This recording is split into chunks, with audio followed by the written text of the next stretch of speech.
Lieutenant Governor Emir, but you guys like put like signal lights and like lights on a crosswalk, you know, so that people might be aware that the thing is about to turn, you know. If we don't more respect, why are we going to spend all that money? Here's my solution. You guys ready? You know all the people that holding signs now asking for money? We're going to give them all jobs. Here it comes. We're going to make them senior JPOs. That's what we're going to do. Hey, right? Oh, hey, hold on.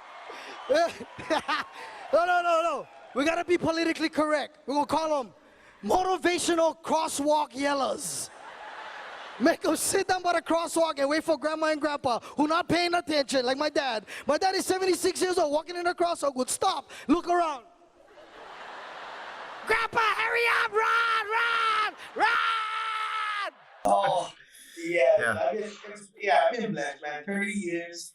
This year makes 30 years, and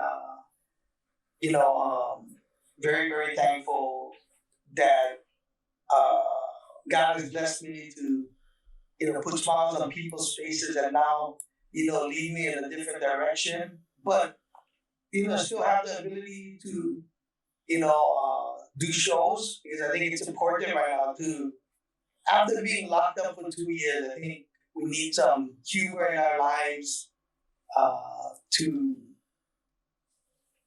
get over some of the challenges. There's so much things that's happening that, I think during challenging times, humor plays a big role in just sanity. For me, it helps me honestly balance out because being on stage is a way for me to disconnect. And I love hearing, laughter after you say something that you worked hard writing, right? Yeah. So it's and then, because this is not an easy job too. Absolutely, like writing jokes is, it's a method. It's a method that you practice over and over again, but it really pays off when you have the laughter. Laughter is the end goal. Yeah. Well, I think part of it is being truthful too, right? So I've been super blessed that I've been able to be and do clean comedy for over 30 years. When I first started, I wanted to be the Eddie Murphy. Everybody wanted to be Eddie Murphy. And Andy Boateng told me, you gotta be clean. That's how you make money in Hawaii, because people here like bringing their families to shows. Right. And they want to laugh with their kids. So I had to learn how to work clean. Yeah, it's which is challenging. Yeah, very challenging. Super challenging. Yeah. You wanna it's good too because working clean, you have a bigger audience to work from. Like you don't have to separate. Yeah, but then, in this day and age, it's harder because there's so much shock, right? Yeah. You see it online. Like when I was doing comedy back then, we had to go around, put posters around town. We had to go to the radio station. We had to sell. And now, you go viral with just one bit, or you do stuff that grab people's attention. I had to pay for that. I had to dress up really. I had to write one script for a 30-minute show. So people always ask me, why do you do that? Why do you grab some of your old costumes? And I go, I'm 53 years old. My head and my mind and my thoughts are different compared to when I was doing them, in my 30s. But at 53, I see life differently. And that's the beautiful thing about comedy, because I always knew that comedy is a reflection of society. Right. Right? You say the things that most people are thinking about, but they don't say it. You say it. That's what makes comedy special and unique. George Wallace, early in my career, I asked him, hey, what do you do? How do you do it? How do you write jokes? and he told me, I usually write something down that instantly made me laugh. You know, and if I can interpret that the way I saw it, then it's gonna probably make you laugh because laughter and seeing something funny or situation is universal. Like we respond differently to things, right? Like a lot of comics will take tragedy and find humor in that, or they take something that was like so extreme and spin it so that you're okay with it. At the same time, you go, oh man, I wish I had, that bravery to say. So that's why comedy is so important in this day and age. Especially we've had a rough 2 years. Yeah, well, and it's still going on. The question you asked is, really thought provoking. You asked about, political correctness, and I've always believed, like I grew up in public housing. Right. Okay, so a lot of the things that I write about or talk about is because of what I went through. It's not your observation; it's my observation. And I think I've been able to really define that with me. So when people come to my show, they know specifically what they're going to get because I've always been super open and honest about my life. And what you see is what you get. You know what I mean? And that's my history, growing up, my personal challenges with life.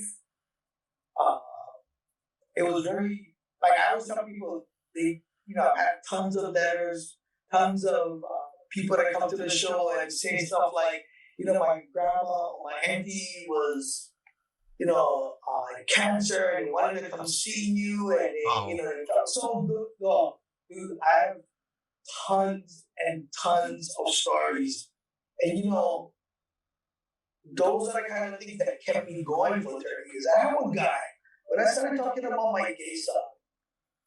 It was very difficult because I'm Filipino, and I even said that my dad, any kind of hits that maybe we were kind of soft, my dad would question or do things to put us in check. And when I started talking about my gay son, it was difficult because that was my hope and my dream. But I love my son. And it's so great to hear a local guy. This is 20 something years ago when, people were still not open to that stuff. You know what I mean? And I was talking about, and people don't know that it was healing for me. That I talked about it. It was like, man, I was learning about my son. My son was accepting. We talked about the bits. Of course, we over-exaggerate because that's comedy. That's comedy. But, dude, it was helping me so much. So, when maybe 5-6 years ago, I'm in Don Quixote in White Palm, and this guy came up to me, and he was like, bro, I started telling you that I'm not going to kill my son because of you. Let's take that for a moment. Because I saw your first special, and I realized, that's my son. You know what I mean? Yeah. Even telling you that story, he's been shaking his skin, gave me the biggest hug. And he said, thank you, God. And I went, wow. This is, look, in the 30 years, I told you I've had stories of parents, children. There's one lady in Seattle. I go there, and a husband and wife said, we're coming to our show because you were my daughter's favorite comedian. She came to Seattle University, and one night, a drunk driver took her life. So we dedicate our lives by remembering our daughter only some little things. And one of her favorite things was coming to your shows. So when I found out I was there, they came just for that. Oh. Made me cry about it. Every time I tell her story, I'm like, so I know the value. I know what words can do, what stories can do, and at the end of my show, I'm hoping that we're going to relate in some way because it's helping both of us. You know what I mean? My job, bro, is to be as funny, make you laugh. I'm not there for teach you. I'm not there for wake you up. Oh, that's true, Augie. My job is to just make you laugh. You know, and when I decided to run for office, I was attacked in all kind of ways, right? I'm just a comedian. People don't know how hard it is to run a business for 30 years, and the only way you can get paid is by putting people in the seats. Think about that. Yeah, that's very hard work. Like, I just did because I'm part of I do improv comedy with Take Fast. Oh, awesome! Yeah, we just did a show Tuesday at Anna O'Brien's, and it's the first show we've done like maybe 2 years. First live in person show. I think we've had like 3 people come in.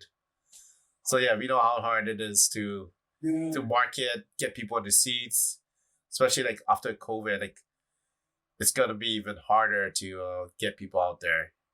But yeah, it's hard. When I first started, I did comedy for like 3 people. Believe me, the first time I saw a line, I was like, okay, maybe I get a chance. You know what I mean? Like, so when I ran for office and I was attacked because people were like, oh, it's just a comedian. They don't understand the business side. They don't understand the importance of running and being relevant, staying relevant. You know, I appreciate the young comics now. You know, it's like, you know, there's James Money, there's Kamua, and, you know, they marketing themselves online, they're selling out. But at the end of the day, it's all longevity. I know now the thinking is that's going to make as much money as you can. You know what I mean? Like, for me, it was like, you know, I had to put up posters.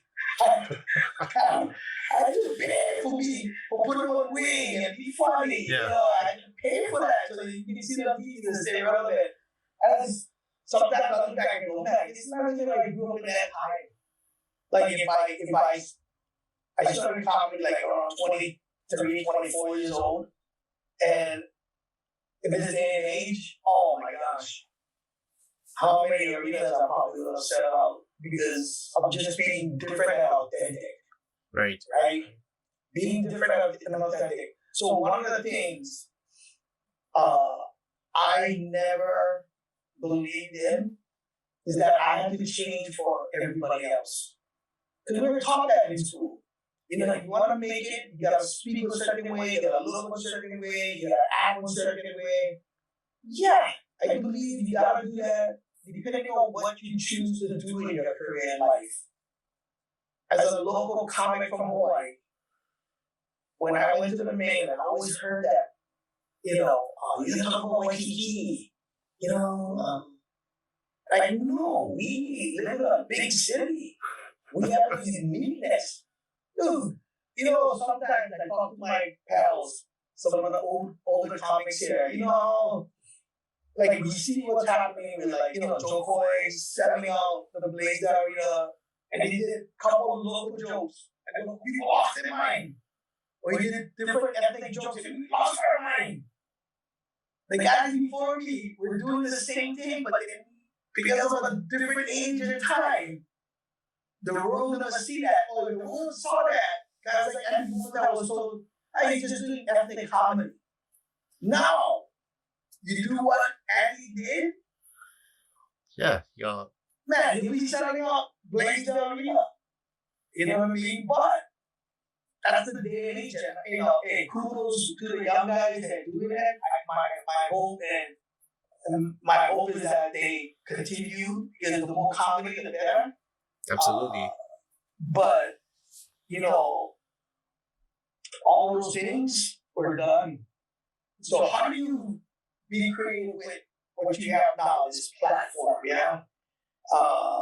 I'm 53, so people that come into my show 30 years ago, now I have kids, I got a plan, I got to go, okay, I'm going to be doing a show in May, so we'll find you babysitters now. So, when I was running for office, one of the things, like, I never go in thinking, this is going to be challenging. Right. I have this kind of like crazy confidence because I grew up with nothing. I grew up in public housing, and I have a desire to win and fight and do what's right. You know, I always make sure that my heart and everything that I do, the intent is correct. Because you don't want to go into something that's challenging and you're not confident enough, right? So I knew it would be challenging. I heard the criticism. I ran. I was so validating because people go, "Oh, you're a familiar face, and you have great name recognition." Yeah, for comedy, not for politics. Right. You know what I mean? What's harder? I have to convince you and people in our community that I will be serious. I will fight for the issues that I'm concerned about and I think you're concerned about. And when I knocked on the door, it was some of the most hard, like, scary moments. Because, look, in the 30 years I've done it, I made a lot of friends, but I know not everybody, like, I know that everybody don't like Augie. I'm not, I don't walk around there like, oh, everybody loves me. No, we people. You know what I mean? Some people don't like comedy. Some people love comedy. Some people curious, like, So, going door to door while I was running was some of the nerve-wracking moments for me because I don't know what was going to come out on the other end. For 30 years, I knew people coming to my show, they came for laugh. How they don't respond to me when I'm knocking on the door and I go, "I'm Augie, I'm running, please vote for me." And it's nerve-wracking, scary, and it was the most amazing experience to. And I was like, by the time the campaign was almost done, Renato, honestly, I was like, if I lose, I lose. But I just made 50,000 new friends because I went and I did the work. You know what I mean? And that was awesome.